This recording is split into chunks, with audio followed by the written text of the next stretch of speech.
Saint of the day of August 16 is Saint Stephen of Hungary. The first Hungarian king was a pivotal player in the Christianization of the Magyar country. He encouraged the establishment of Christianity with various laws and availed himself of the help of the Cluniac monks for the evangelization of the country. The general Roman calendar commemorates today, one day after he returned to the house of the father, Saint Stephen of Hungary, c. 975-1038, the first Hungarian king and a pivotal player in the Christianization of the Magyar country. In Hungary, however, his liturgical feast day is 20 August, which is at the same time a national holiday, commemorating both the transfer of his relics and the founding of the state. Son of the tribal leader Geza, at birth he received the pagan name of Vujik. It was changed to Stephen when he was baptized at 10 years old together with his father. Unlike his father, who apparently did not experience a real conversion, sources say that he mixed pagan and Christian worship. Stephen developed a fervent devotion.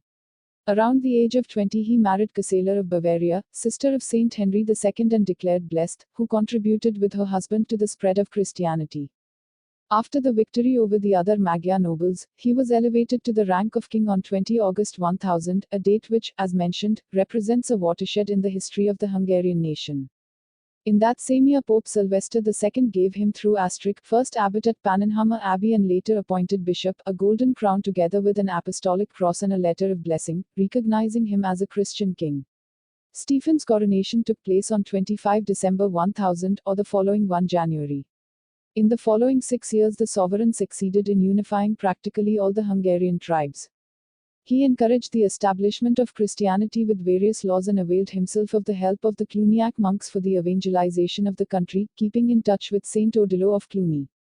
Among his most important acts were the organization of Hungary into 10 dioceses, the erection of several monasteries, and the order to build a church for every 10 villages. With the pilgrimages to the Holy Land and the safety of the faithful at heart, he had accommodation built in Jerusalem for Hungarian Christians. He proved to be a just king on the domestic front and shrewd in foreign policy.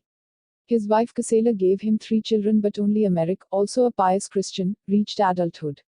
After years of reign, Stephen was planning to abdicate in favor of the latter and to dedicate himself to a more intense contemplation of God, but in 1031 Emeric was mortally wounded by a boar during a hunting trip. Thus meditated the father in his son's eulogy, by an inscrutable divine design death has taken him, so that evil cannot corrupt his soul and deceitful thoughts cannot deflect his mind, as the Book of Wisdom teaches for untimely deaths. Stephen returned his soul to God 7 years later, on the feast day of the Assumption. According to a tradition, on his deathbed the saint entrusted the kingdom and the nation to the Virgin Mary. In 1083 he was canonized by Gregory VII together with Emeric. Patron of Hungary, untimely deaths, bricklayers, stonecutters.